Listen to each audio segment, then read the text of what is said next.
Anybody, anywhere, It's time to take command with former NFL tight end Logan Paulsen. This pass caught by Paulsen, the tight end. And from 106.7 The Fan, Grant Paulsen.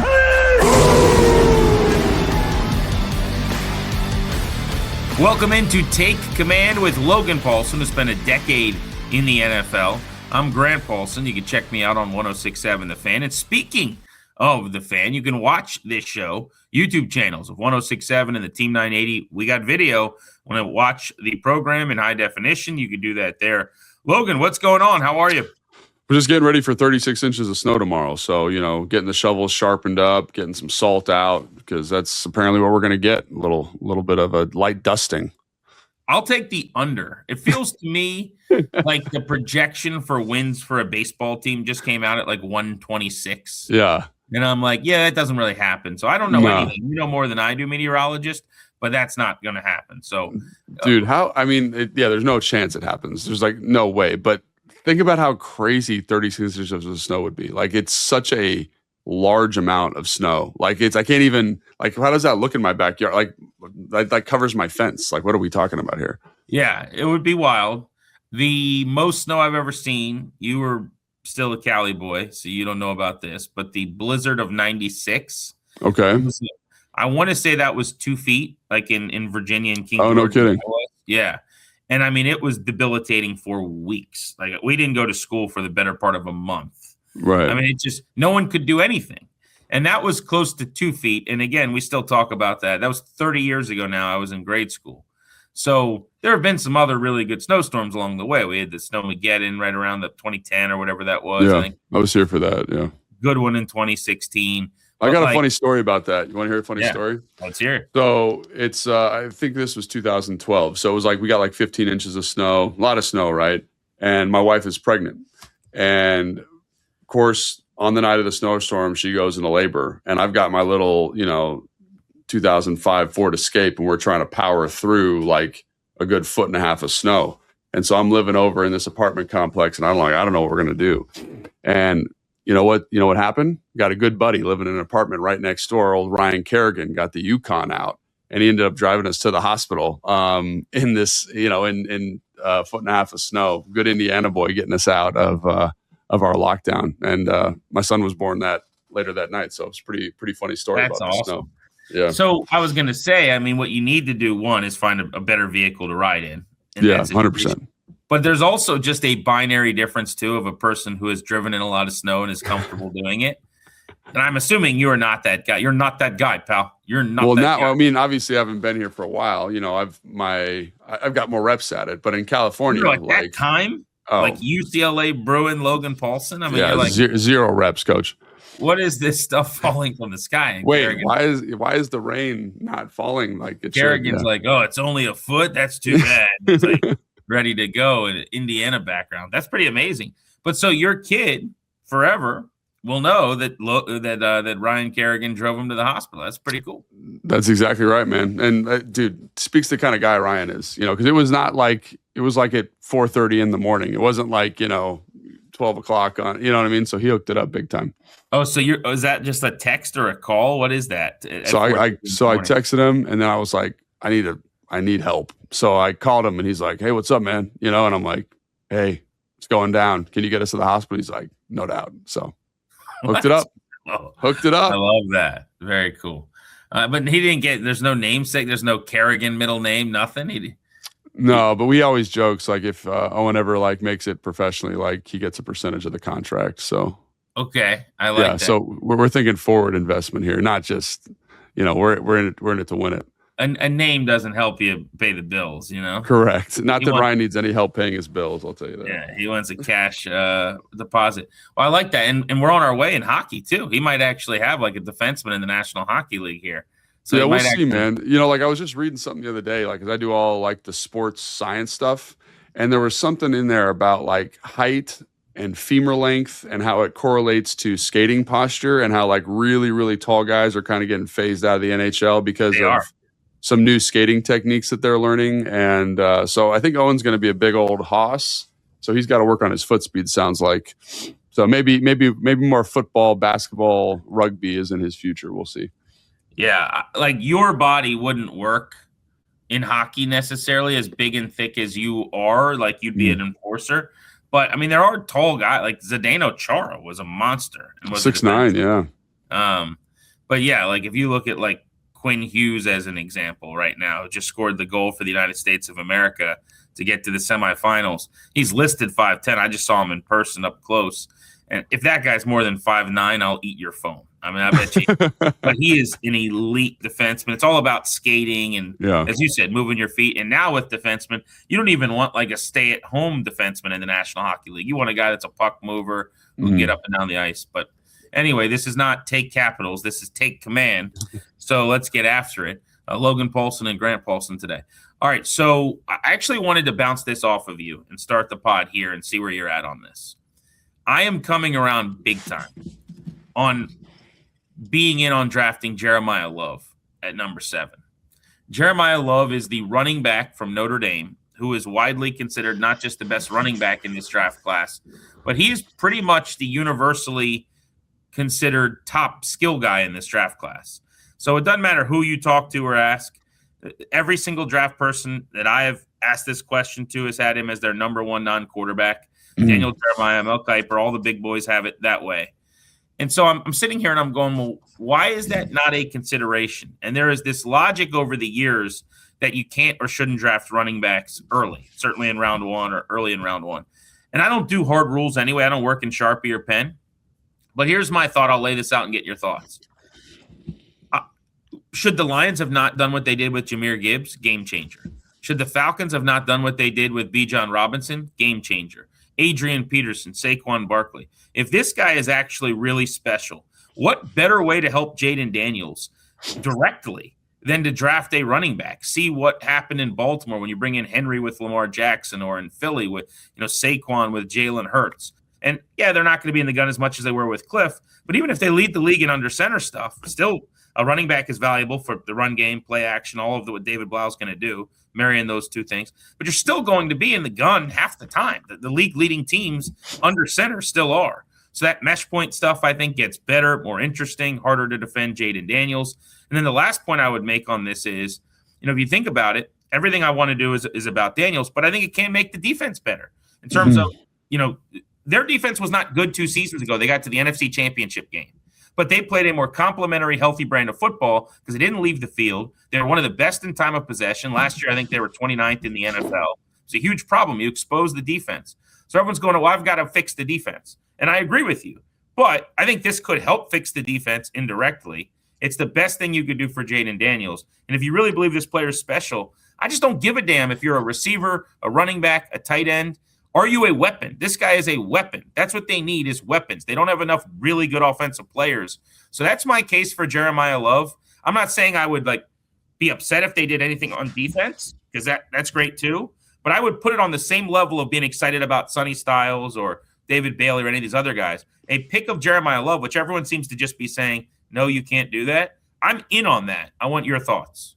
No, I think I'm in on it too. I think we've talked about it. I don't know if we've talked about it on the show, but I think when you, in this year's draft, right, like when you look at the blue chip, like kind of traditional positions of value, they're just not there the same way. Like there's one quarterback, there's one offensive lineman, maybe 2, right? There's 1, maybe 2 receivers that people would take in the top 10. And that's a very different dynamic than what we've seen the last couple of years in the draft. And so all of a sudden, with that being the landscape, I think it becomes best player available even more. And so, and again, best player available is also, that term is affected by team need, right? The Commanders need running back. They need edge. They need linebacker. They need safety. So I think it's very apropos that the 4 positions that the Commanders need are probably 4 of the best positions in the top 10, right? Sonny Styles, Caleb Downs, David Bailey, Arvell Reese, however you want to kind of parse that out. And then you have, obviously, this running back, Jeremiyah Love. And do you agree with the logic, Logan? Because a lot of people will push back and say running back is not nearly as big a need as the 3 other. Like one of those is not like the others. Do you agree with that or no? So, I mean, this is the other thing that's really hard about this conversation is we haven't even done free agency yet. So we might come out of free agency and be like, man, we actually did a really good job signing 2 young edge rushers. We got a good off-ball player who understands the Flores defense, and actually Quan and Will Harris are closer in terms of what we need at safety than we actually thought, right? We might come out of it saying that, and all of a sudden running back becomes a huge need. And the thing about Jeremiyah Love specifically is, to me, it's not, I think running back does him a disservice in his skill set. He is an explosive offensive playmaker.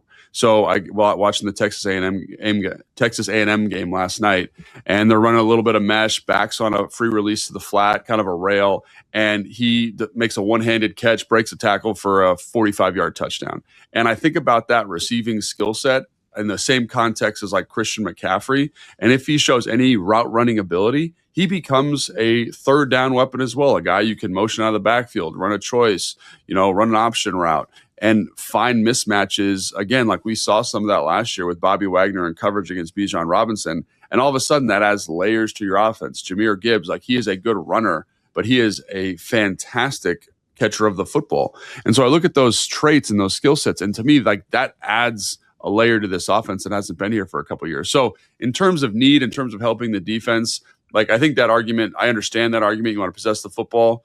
I just want good offensive football. And if Jeremiyah Love creates good offensive football here for the Washington Commanders, I'm all about it. Now, I think the one caveat here that's important to note is injury history for running backs, right? They tend to get a little bit nicked up. And then all of a sudden, like when people talk about positions of value, quote unquote, oftentimes they're referring to the second contract. So when you draft, Jeremiyah Love, he will become a top 5 paid player at the position when you pick up his 5th-year option. So when that happens, it's like, are you getting the most value for the roster? Because again, like that's extra money that you have to spend that could be spent on, a linebacker, safety, whatever. So that is information to be considered.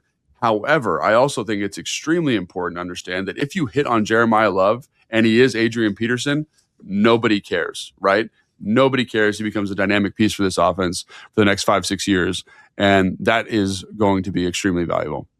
Yeah, right now, if you look at running back AAV and the guys that make the most money in the NFL, right? Saquon Barkley, Christian McCaffrey, Derrick Henry, Jonathan Taylor, Alvin Kamara, Josh Jacobs, James Cook, Kyron Williams, maybe other than Kamara, there's not one team on that list that isn't happy with that player at that number, right? And right. So I happen to have a philosophy. Again, I try not to work in absolutes. I don't believe in rules in the draft. You can't do this. You shouldn't do that. The team that breaks the most rules in the draft, in my opinion, of positional value and where they do things and how they do things is the Lions. And I would make the case that the Lions are one of the best drafting teams in the league. Because you know what they do? They just go, I really like Jack Campbell. I don't give a damn if I'm supposed to take an off-ball linebacker here or not. He's going to be good. I really like Jahmyr Gibbs. He's amazing, and he's a weapon, and he's fast. He's going to change my offense, and I need him. So, your philosophies be damned. We're going up the board, and we're getting Jahmyr Gibbs. And they just get good football players at a really, really high rate. But, going back to your point on the money, I would almost never spend a second contract on a running back. So I'm going to be spending a little more than I want on the back end of, the 5th-year extension. But the cap's going to have exploded. I think the running back market, which this year we saw correct itself a little bit, went bigger. It probably won't be even top 5 at that point, just because I think that the numbers are going to be skewed that many years out from now in terms of a growing cap. And if you're overpaying a guy who's a good football player for a year or two, that's fine. Now, what frustrates people is I go into this plan almost expecting not to re-sign him. That's just my own paradigm.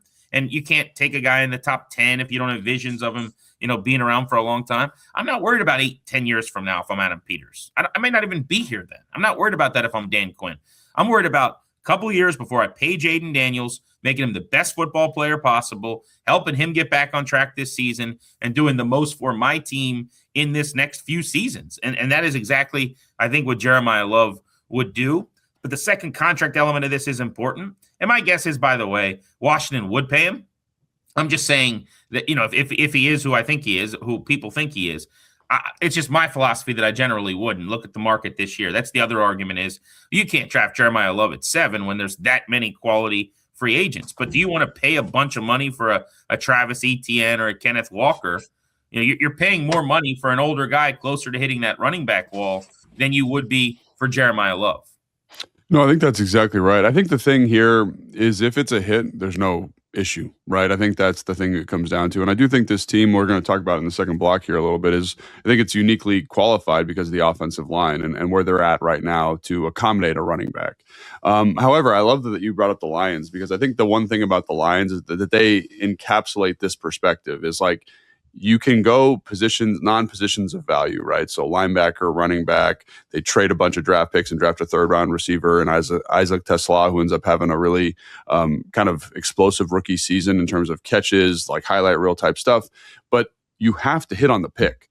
And so like this comes back to maybe the original kind of draft philosophy. Like when you are laying out your board, right, and you're given those draft grades, if you think that he has a higher chance, Jeremiyah Love, of hitting, like he's the pick, right? Because that is ultimately what makes your roster good, is when you get a bunch of hits on draft picks, right? If you have a confidence, like you interview Sonny Styles and you're like, this dude's going to be an absolute monster because he's locked in, he studies film, his dad was a pro, like all these different things, then that's the pick. So I think it's going to boil down, quite honestly, between those four players. Who are you the most confident in that's going to be a good pro for 5-6 years? And I think that's how you got to look at this thing. It's not, again, it's not position of value because, well, Washington said on the offensive line, it's, do we think David Bailey can rush the passer like he did in college? And are we okay with the lackluster run defense? If we are, that's the pick, right? Arvell Reese, a little bit of a projection, right? Because, again, off-ball linebacker, on-ball linebacker, Housey is a true pass rusher. But if we trust the character of the person, we're good to go. And I feel like it's the same conversation as Jeremiyah Love, because when you cut the film on, there's not a lot of questions about him, right? He catches the football, right? He does a really good job on, I don't know, just his ability to create explosive plays is unique in this draft. So if he's the best offensive player and you are confident that he's going to hit, like that's the pick. So, and this is kind of what's won me over as I've watched this guy. I'm not viewing him as drafting a running back, by the way. Right. Which he is, by the way, I think going to be an excellent running back. This is an offensive weapon. And, the same people that tell you that you can't draft a running back have no problem taking a receiver. I was talking about this on the air with my host in DC, Danny, the other day, and he has no interest. And a lot of people are like this. I'm not calling him out. I'm just saying this is a philosophy where he's like, you can't do running back there. But he'd have no problem taking a receiver. And I'm like, but what if you don't like the receiver as much? He's like, well, he'd still go like Carnell Tate or whatever. And I'm like, no. Just draft the better weapon. Draft the more useful, helpful player. Position be damned a little bit. So that's kind of how I'm approaching this. You said something I want to go back to, though, which was next kind of on my hit list. And in your original answer, you got to this because you're a sharp cookie. But I think free agency is an important part of this, too. So if you are going to open up this possibility for yourself to draft Jeremiyah Love, let's just say behind the scenes right now, and we don't know, but Adam Peters and Lance Newmark and whoever else is heavily involved, Tim Gribble's out, who's run their college scouting for years, so I'm not sure really who's replaced him in that department. But whoever's helping put together the board, let's say that they love Jeremiyah Love, and they're like, this is our guy if he's there. We're not passing on him. This is our fill in the, our B. John Robinson or whatever. Then they need to attack free agency in a way to land on Love. And what I mean is, to your point, you probably need to get a lot of defensive help in free agency. Mm-hmm. They're going to. One of the problems with this 1 year kick the can down the road bit that they've been doing is that all the cap space that they have, which looks amazing when you have $66 million and you're going to free up another close to 18 and a half when Marshawn Lattimore's out. It sounds like they have so much money. But when you need to sign 30 plus guys just to fill out your roster, that money actually goes fairly quickly. Yeah. It's not the cap space or the situation you think it is, because as we talked about the other day on the pod, they only have 3 receivers under contract. They only have 3 corners under contract. Like, they just need bodies, and that all costs a couple million here, a couple million there. And when you're doing this 1 year at a time, that's all full money against the cap. So next thing you know, that money goes quickly. But my point is, in free agency, you need to find an edge that you feel good about opposite Armstrong, because you can't do that in round 3 or beyond. You only have the 1 pick at 7. You probably need to find your corner that you feel good about. You need to find your linebacker that you feel good about. And you can then go into the draft where you get to do what you want, not what you need, right? If I have to eat to sustain, I'm going to eat differently than, where do I want to go today? I'm in the Chinese. So free agency has to allow you to do this. And that's why I think they got to have to know if they're into the love game a little bit here, it has to maybe inform what they do before that when they're spending on their defense. Yeah, and I actually think like when you look at it from a free agency perspective, and I think when you look at it from a roster construction standpoint, this might be the ultimate argument against Love. And what I mean by that is when you look at free agency, like what are the positions that cost the most money? It's receiver, it's edge, right? Running back is relatively cheap. And I think that's where, by the way, I would say it's the best group of players available this year is running back. Correct. And so this is where I'd push back because you just talked about all the cap space they had, right? $66 million. So again, if we're just drafting players, I have no issue with Jeremiyah Love, right? I think like if you got time today, you're at work, you're in between meetings, go cut on a Jeremiyah Love highlight tape. You'd be like, sick. Yeah, let's bring him on down, right? But I think it's burgundy and gold. Yeah, but in terms of building a roster for the next 3 years, you got to think about what the draft does for you, and it provides cost control assets. So Myles Garrett just made $40 million or whatever it is. So if you get a defensive end like David Bailey, and I'm not saying they're going to be Myles Garrett or Arvell Reese, that is a cost-controlled position where now you can invest that the dividend between, or the difference between $40 million and the rookie contract, which is like $20 million, right, in another position. I can invest in tight end. I can invest in running back, these lower cost offensive positions. And that's where I think the ultimate argument comes back to me. And it says like, that's why you wouldn't draft Jeremiyah Love, because like you said, they got to fill the roster out. And so where are the positions that like have the biggest price tags? It's receivers, right? Receivers right now are making 35, 40 million bucks. So if we can get one at a cost controlled position, it lets us again, build the meat and the skeleton of this roster out with free agency, which I think is an important consideration. And again, these are all issues that stem from not drafting well with the last regime, but this is when you have to pay that check and you have to make some smart financial decisions. And what you're saying is correct, but the more important thing than setting yourself up with smart financial decisions of where to spend your money is to get football players that are good. So, and when you start doing it the way you're talking about, you are implicitly saying that who is the best player may matter a little bit less. So this is what I'd say to that, right? Is the difference between, again, Jeremiyah Love and Tyler Algier, because that's the name I can remember from the free agency list, or the kid up in New York, I forget his name. What's his name? The running back, number 20. Yeah, Breece Hall. Is the difference between him, those two players, worth a rotational starter at defensive line and a starting linebacker? Is that difference worth that? Because again, what you're talking about is a difference of $20 million. So I can get so that's what, think about Dorrance Armstrong's contract. It's $30 million over 3 years. That's $10 million a year, right? A starting linebacker is going to be about $8 million. So I can get a rotational starter and a starting linebacker for the difference of cost if I go with a different position in the draft. Like that's ultimately the crux here. Is Jordan Love the best player in the draft, or Jeremiyah Love? Probably. Right? But is he on this roster worth two other starting positions? And I would argue that maybe he is, but the answer, just from a statistics standpoint, is probably no. Right. The only hole I would try to poke in that, because I actually think what you just said is the perfect way to look at it. And it's just arguing with the tree in the forest. But like Breece Hall's arguably the best running back available and is going to get paid a ton of money. Yeah. That's not the comp. I like Algier better, or like one of these guys down the board. So like, because I don't think if you're signing Breece Hall, then that actually blows everything up, because why are you spending that much on a running back? If you're going to do that, it actually makes sense to draft the running back because he's cheaper. Because I actually think Hall's going to get paid good money. But we're talking about like down the board RBs who might have a little more baggage. So, you know, like an Algier is the comp between him versus, you know, a pick at 7 here in Jeremiyah Love.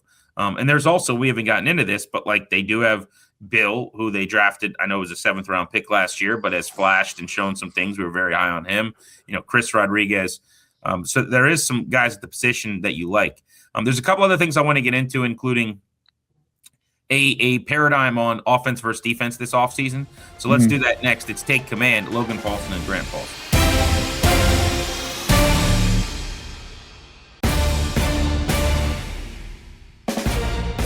Welcome back to Take Command. Make sure you subscribe, rate, review this podcast, leave a comment, do all of that stuff. We're always looking for questions for mailbags, so you can drop those in the comments tab. Our producer, Evan, will grab those for us. You can also send them to us on social. I'm at Grant H. Paulsen on Instagram, Twitter, all those things. Logan's at Logan Paulsen NFL. So getting back into the idea of the possibility of Jeremiyah Love at 7.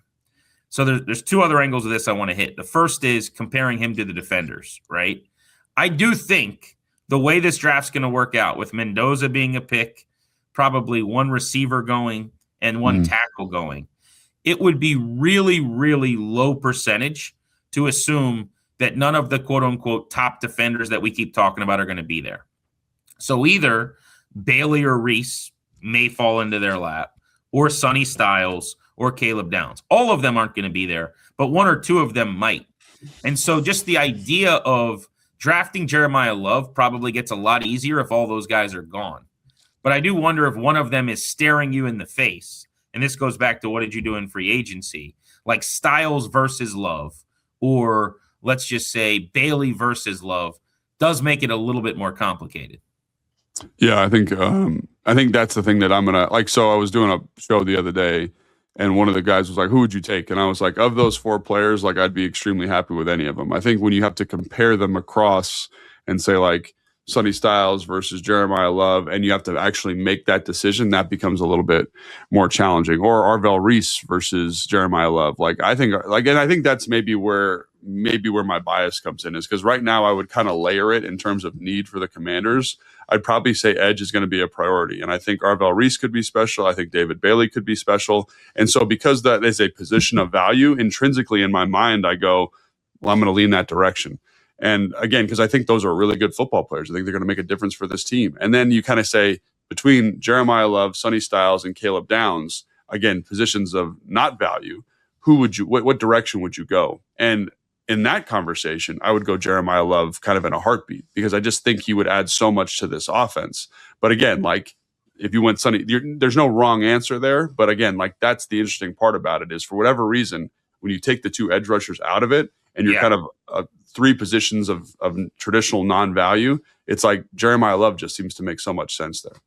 So it feels almost like this is Shark Tank, and I'm pitching something to you, and I'm trying to convince you. One other area, and this is more just me giving my paradigms, and I want your reactions to them, and you to coach me up on some of these things.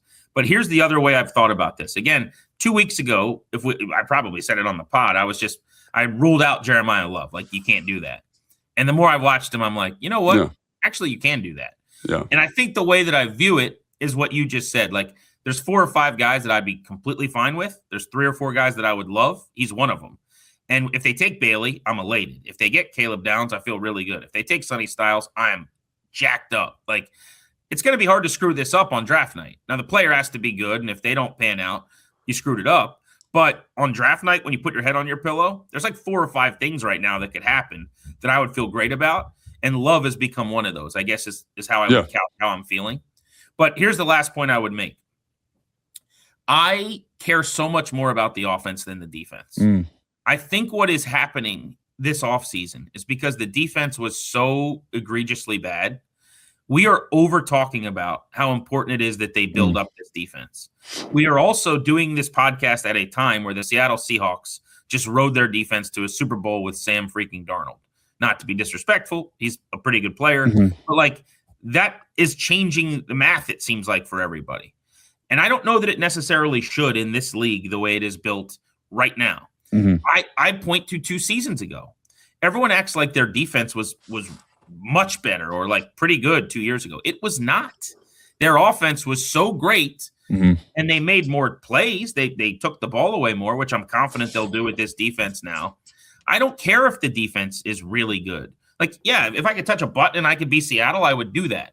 But right now, this moment, what I care more about is Jaden Daniels' offense and getting back to looking more like 2024. And so my point is, I would rather lean into really focusing on the offense. Supposedly, I was talking to someone who's a coach in the league about a week ago. One of the things they said was the thing that they really liked about the way Washington went with their defense is they're like, you don't need to have like as many great defenders with that scheme. Well, let's take advantage of that then, right? Like, let's scheme this thing up. I'm not saying you don't have any really good players. Go sign a green dot, go make some moves, but let's go get Isaiah Likely or Jawan Jennings or both, and then draft Love. And let's have Jaden Daniels compete for an MVP award in the number 3 offense in the league and see where that gets you when you're number 3 in time of possession and helping your defense out in a complimentary way with David Blau making sweet music as the next Ben Johnson. Like, so I am of the belief that there's a little bit of over talking about the defense right now. The offense is the point. This league is about offense. Everything's geared toward offense. So I just want to get your thoughts on any of that. I mean, I think that's a really compelling argument. So there's a bunch of different ways to attack this. So first, I'll start off with a couple case studies where teams have invested a lot on the offensive side of the football and neglected defense. The 2 main examples that come to mind are the Cincinnati Bengals and the Dallas Cowboys. Again, the offenses are prolific. Offensive line's very good. They're able to push the football down the field. They've got all these playmakers. You need to get a competent level of defensive production, right? And so I think the point you brought up there about Durante Jones is huge, because I do think one of the things when you watch the scheme, it's not like there's a bunch of studs on that side of the football, right? They have really good football players. I think they have a good football player at every level of the defense, which is, I think, Minnesota, which is one of the reasons where you're like, maybe you need to upgrade at edge. Maybe you need a playmaker at the middle level, linebacker, nickel, whatever. And then they had a playmaking safety in terms of Harrison Smith, right? So they kind of had 3 dynamic pieces, but I don't think anyone would say Harrison Smith is a top 10 safety in the NFL at this point in his career, right? The 2 linebackers they had, I don't think anybody can even name them, but they were really good for that system. And then the 2 edges that they had, I think are good players, but I don't think anyone would say they're top 10. So again, the scheme is going to elevate. So I understand your perspective. Like, this is a good scheme. That's why you bring it in, because it does this to the personnel. But you need to ensure a certain level of competency on that side of the football. And so what does that look like? To me, you need to add blue chip players, right? Because we did this thing where we did pencil, pen, Sharpie for the defensive side of the football. And there aren't a lot of pens and there aren't a lot of Sharpies on that side of the football, which to me is the same thing as saying blue chip, red chip, no chip type of player. And so that's where I would say defensively at 7, like that's why I kind of lean that way, because it allows you to get a blue chip player to supplement whatever you do in free agency. Now, your perspective on the offense is not wrong, but I do think that there has to be a floor to the defensive side, because the other thing that I think about with the Seattle Seahawks and how they did their thing, and again, we're talking about the best defensive football, so this is probably not achievable in an offseason here in Washington. But the thing that does is it insulates Sam Darnold. It basically says, we're okay punting the football. Sam Darnold, you don't have to be a hero. When it's time to make that big time throw in the red zone on 3rd down, you can do it, but the defense is going to insulate you. So when we punt, we're going to get the ball back. It's not like a sieve where they're just going to run right down the field and score. So it allows my quarterback to be a little bit more conservative, be a little bit more intelligent. So I do think, again, it's this weird balance where it's like, yes, you want to support him offensively, but also if the defense is just a paper bag, he has to put the Superman cape up every Sunday and throw for 350 and throw for 3 touchdowns, totally. which is cool. But as a young quarterback, a guy we're trying to keep healthy, a guy we're trying to rebuild, rescaffold a little bit, I think we just need to make sure that we're not over investing in one side here and basically saying, hey man, we think you're a stud, because I think he's a stud. He could definitely do it, but I want to make it as easy as possible for him. And I think you need competent defensive football play for that. Love that. Like, making it easy for him is getting great weapons around him, to me. Yeah, it's true. Right? And that's offense, right? So, but your point is correct. Like, you don't want it to be on him to go out and win 37-33 every single week, which was the case at times in 2024. You mentioned the Cowboys and the Bengals, and they are, if this goes badly, what it looks like. Right. Where Joe Burrow can go for 4,800 yards and 42 touchdowns and miss the playoffs. But I would argue that is the extreme of, like, it is the extreme ineptitude and incompetence. And I think if you're inept on either side of the ball in this sport, you're screwed, right? I'm not suggesting that. Like, my comp would be the Bears this year. I was going to say San Francisco too, right? Like, well, that's the second one I have. San Francisco this year actually ranked 24th in yards per play. They were 20th against the run. They were 22nd against the pass. But you know what San Francisco can do? They were I think they were second to last in picking balls off and dead last in sacks per pass attempt. Yeah. But, like, they messed around, and if they were healthier, they're a Super Bowl contender. Chicago is my favorite comp because I think you can be bad on defense and make plays. Now, again, that's a hard thing to do. It's a good point. Chicago was so good at taking teams away, number one in the league this year by far, but they were the 29th ranked defense. They basically same yards per play allowed as Washington this year. They gave up, Washington, it was 384 yards per game. The Bears, it was in the 360s. And yards per play, it was 6.0 to 6.02. I mean, it was the same. The Bears were worse against the run than the Commanders, believe it or not. And in the past, it was very comparable. But they were number one in interception rate, despite not even being in the top 20 in sack rate this year. So, that's a team that is a miscommunication away from the NFC Championship game. Washington was in the NFC title game 2 years ago. That's in your conference, kind of back-to-back examples. So there's a lot of ways to land the plane. Yeah, and I think that Bears analogy is excellent, right? And I think one of the things about Durante Jones and his defense that's so important is it encourages variance, right? It encourages pressure. It encourages turnovers. It encourages interceptions. It encourages errant throws. And so what you're describing there, I think, is, well, if we get a 80% version of the Brian Flores defense in Minnesota, right?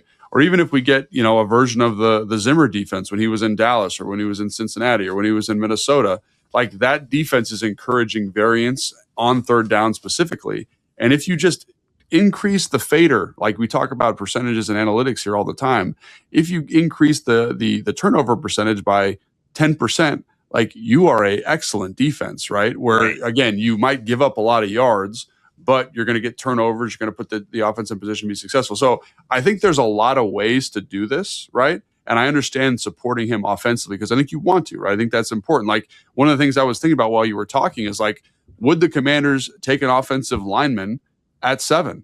And I was like, to your point, maybe it helps Jaden Daniels the most to have, a stud left guard or whatever. And we'll talk about that more later. But, supporting the quarterback is extremely important is the point of that kind of digression.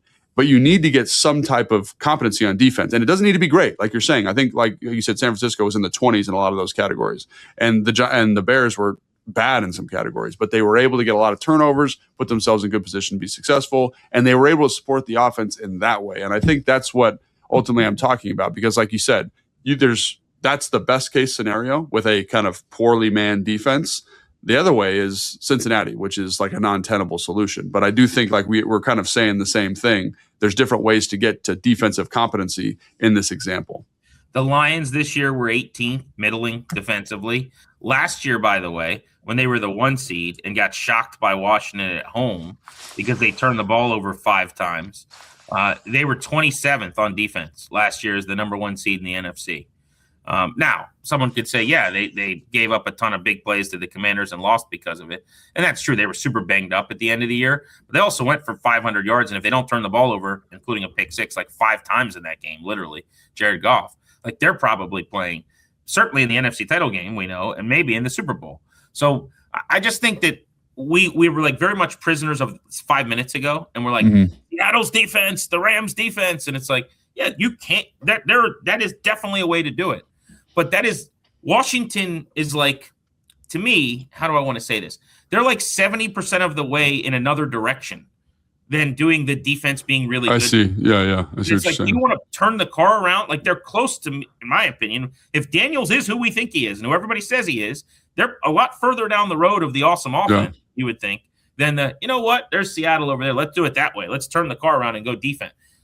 You're starting from scratch. They have no good players. Why? I think to your point, they're one offensive playmaker away, good offensive playmaker away from being a really good offense. And defensively from being a top shelf Seattle level defense, you're probably 4 blue chip players away. And I will say and 7 players probably who are helpful away. Correct. Yeah, that's what I'm saying. There's a long road to get to one as opposed to the other. And I got a couple years of Jaden Daniels' contract before it explodes. And I'm saying this is really going to now be crazy. Just you think what I've said so far is too much. A off season where my big moves are Jawan Jennings, Isaiah Likely, and then I draft Love. So I've got McLaurin and Jennings and Likely and Love. And I just go all in on Daniels having this incredible season, this offense being great. Now, again, that does not mean that I want to have the 32nd ranked defense. But I'm banking first on the fact that I'm going to hit on some of my smart, sharp 1-2 year deal guys on defense. You got to do that. And then 2, the Durante Jones factor of let's do this thing like they did in Minnesota where we make good really good, where we make, subpar par.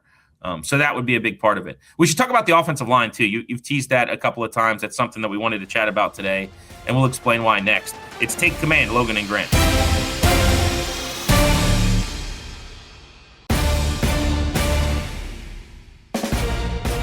Welcome back, Take Command. So I wanted to talk about the Commanders' offensive line because I saw some numbers come out on X, at Grant H. Paulsen, at Logan Paulsen NFL there. And they were interesting to me, Logan. So basically what this was Daniel Roteman, who covers the league I think he's with Scout NFL. He posted the pressure rate allowed by position in the offensive line groups in the NFL. And he had Chris Paul 5th at 3.18% among left guards. He had Sam Cosmi 5th among right guards at around 3.3%. Laramie Tunsil, by the way, not surprisingly, did better than both of those guys in his ranking. Tunsil ranked 3rd in the NFL in pressure rate. Now, I know that that's pass pro, not run stuff in terms of the Jeremiyah Love conversation. Yeah. If you think about it, you've paid Biotish, who's got a year left at 10 mil or whatever. You just drafted your right tackle, who I think we both think the arrow's trending up on. The conversation about the offensive line in town never really matches what they are and have the chance to be, in my opinion. This group was not a detriment. This group was not bad. This group was pretty darn good for much of last year. And I think they could be really, really good moving forward. They're in a great position with 80% of their line intact under contract to have a great year. No, I think you're 100% right. I think Laramie Tunsil played really well. And I know people are like, oh, they don't have a second round pick. The trade didn't work out. I mean, that trade is about as good as it could have gone, I think, for them in terms of finding a franchise left tackle, things that are impossible to find in free agency. And I think you look at Cosby coming back from the injury. I think you look at Connerly, where he's at. You mentioned Chris Paul, what a revelation he was at the left guard spot. And I think that's kind of one of the interesting, underlying storylines of the offseason here is, what do you do there? Do you say, oh, we want to re-sign Chris Paul, or we're okay with Brandon Coleman stepping into that role? Or again, I was just talking about, do you want to say, hey, we want the best offensive line in football, and you go bring in a free agent, a kind of a priority free agent, or you draft somebody to fit that spot, which would be really interesting. But I do think that group feels like the backbone of this team. And when you look at good this is again, you look at good offenses in the NFL, good offenses, top shelf offenses, they have top shelf offensive lines. And it's because they can run the football, they can pass protect, they protect the quarterback, they can protect the running back. And so that's one of the things that I think another argument maybe against going running back at 7 is it's such an offensive line dependent position. And you have a good offensive line. I feel like you could not plug anybody back there, but a less talented piece than Jeremiyah Love and still get great production. So I'm really high on this group. I can't wait to see what Connerly is in year 2. Cosmi, again, another healthy season under his belt. It just seems like the arrow is pointing up emphatically for that group. And man, I really just can't wait to see what that group does in 2026. I can't imagine you have any issue with being able to hand Laramie Tunsil all the money, right? No, I don't know. Massive extension as soon as you can do it. I remember I was talking to somebody about San Francisco's offense last year. This was 2 years ago, and they were really struggling badly. And I was like, what's going on there? Everyone was healthy. Kittle was healthy. Purdy was. This was kind of in one of those weird stretches where everybody, all the offensive skill players were healthy. And the guy immediately, without missing a beat, he's a really smart offensive guy, was like, they don't have their playmaking left tackle. And when you look at what teams left tackle is so and good.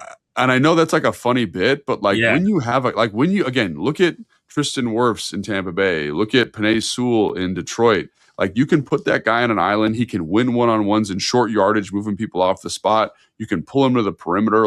It does so much for your offense in terms of unlocking kind of the you get your base offense, but then the details, situational football, third down, winning one-on-ones. It's a huge element to successful offensive football. And I look at what Laramie did last year, and he delivered on that emphatically in the run game and in the pass game and on the gadget screen stuff. So to me, I'm that is a significant piece. Whether it's at right tackle, left tackle, I'm not here to say like left tackles are more valuable than right tackles, but that is an awesome piece to have, and it makes it so much easier in those gotta have it moments to insulate the other elements of the offensive line through scheme. So I'm pay him what he wants. Like I'm sure he's, like they're gonna work their contract formula and get him layered in where he needs to be layered in. But he had a fantastic year last year for the Commanders.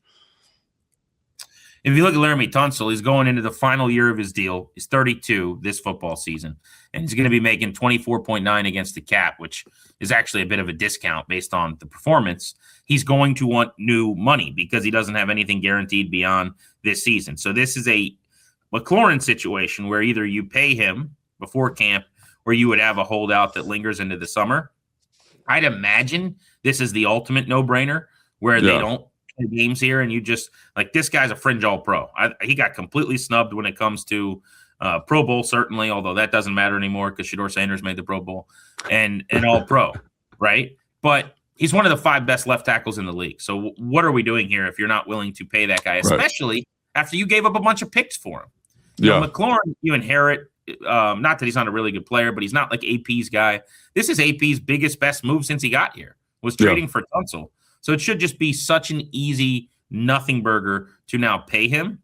In San Francisco, even with those guys like Trent and anyone that they've paid, normally it does go into the summer for whatever reason and into camp, and they wait until the end. So we'll find out if that's kind of how Peters is going to play it. My guess is that the Tunsil thing happens fast and easy, and there's not a whole consternation there. What kind of money do you think he's going to get? Is it like 2 years, 67, or what are we talking here? Probably a little bit more than that. I would think. Do you think you could get him on a 2-year deal? I would think he's going to want more term than that. So he's a smart dude, and usually those offensive linemen, especially when they're playing as well as he played, they want shorter term. I think the team would want to get him on a 3 again because it helps the cap situation. You retain him for longer, but I just was thinking knowing. What little I know of him and how smart he is with his money. I was just curious if it was a 2 or do you think it's a 3-year deal? I don't know. So just want to get your thoughts. If he see, I would have thought just to up the guaranteed money at his age. You're saying because he's 32, he's going to want one more bite at the apple, Trent Williams style. And by the way, think about what Logan's saying here. We're talking about McLaurin and they were dragging their feet. Well, their point they would make is at that age, receivers start to slow down.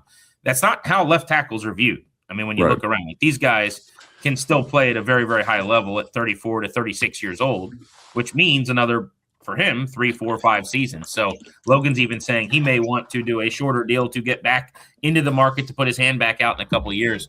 I was thinking it would be 3 years, honestly, at the top of the market money, which is right now AAVs at tackle.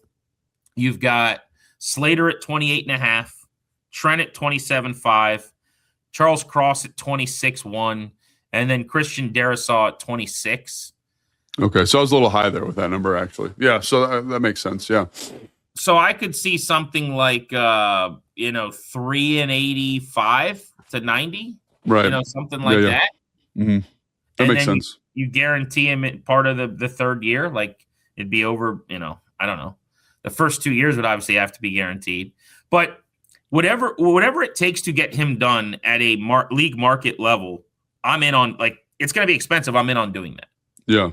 No, I mean, you're preaching to the choir here. It's funny doing this show with you because I feel like we agree on a lot of stuff and definitely agree with you on this Laremy Tunsil thing too. Because again, if his play was just that good last year, right? And like you're saying, he's at a position that tends to age very well. And so if you can get him under contract and have that difference maker on the offensive line, I think that'd be huge for this group. All right, so then the last one on the O-line that I would ask you about, because you're set with Tunsil, Biadasz, Cosme, and Connerly. What do you do at left guard? How much are you willing to spend on Chris Paul? Don't you think there's going to be a market for him after how he played? I do think there's going to be a market. I just don't know what the market's going to be because sometimes guards, it's a really funny offensive line in general is a really funny market because the second people see any type of positive play, they tend to overpay. So he might mess around and make, he might be like a 3 for $50 million guy. Like I have no idea. Like, or he could be a very team friendly. So wacky, by the but like, way. Do you remember? No, I know what you're saying. It happens. Like who's the guy? Like, get 17 mil a year, and you're like, what the hell just happened? Yeah, like Tomlinson a couple years. When I was in San Francisco, we signed a guy, Tomlinson from New York, and he was okay. He like good player, but he made, I think it was 4 years, $60 million. And I was like, Lakin Tomlinson, thank you, Evan. And so, yeah, like you're just like, holy cow, man. And that's why offensive line is so valuable, because if you see any type of positive play there, you're going to get paid. Now, he might be totally fine with 3 years, $25 million, and that would be great. Let's get him back here 100%. I just have no idea how the league sees him, because I thought there was some times where he looked just incredible. But there's also, a couple misses, a couple strikeouts, and that happens with offensive linemen. So I just don't know what the monetary value, like with the left tackle with Laramie, it's very clear. Like this is what he is, top of the market money, boom, give him that, right? The Paul thing is just such a wide range. So if I'm Adam, I probably make him an offer, and if he doesn't like it, I'm saying go check free agency, and if you make a lot of money, great. But if you're not, this is the offer that we're going to give you. Come on back, and we'll get you back in the building. He's also fascinating, and I've struggled. Like when I try to guess at contracts, I have no idea what to do with him, because if you look at, like, it's hard with O-line, which is why I like, when you watch the tape for us, but like the metrics on him that we have at our disposal are really good from a pass blocking standpoint, and they're actually really bad from a run blocking standpoint. Which I don't know if it's fair or not. Are you using like PFF real quick? Are you using PFF for that? What's that? You using PFF for that? Well, they're one of them, but I mean, any kind of win rate thing, like ESPN's run block win rate. But to give you the PFF numbers, and I want to hear your point on it, they have him as the 78th ranked guard out of 81 in run blocking grade. 78th. Yeah. Now, from a pass blocking standpoint, they have him 5th out of 81 guards. I don't think he's a top 5 pass blocking tackle. I also don't think he's a bottom 3 run blocking guard. I don't think he's a bottom 3 run blocking. So I'm not saying this is gospel, but like teams are using this kind of stuff, and they're at least looking at it, and they're putting this into the algorithm and whatever. So you've got this idea out there from the people that grade this stuff that like he's really good in the pass game, but really bad in the run game. His overall was like 73 of 81 guards. So it's hard for me to assume he's going to go break the bank. I know he started a lot better in some of these grading stuff than he finished. And I'm not trying to make it the end all be all, but my point is just it is a mixed bag. It's not like ascending rock star. It's like 7th round pick who's got some good and some needs improvement on the tape. No, I think that's right. I think when you look at him, I think there's and I think also one of the things that I'm excited for David Blau in terms of him coming in is how it's going to help this group be better, right? One of the things about being in the spread is you lose elements to the blocking surface, right? And that doesn't sound like a big deal. Like you lose tight ends, you lose fullbacks, you lose receivers because we're always spread out. But one of the things those pieces on the perimeter allow you to do is it allows you to create better angles on double teams for offensive line.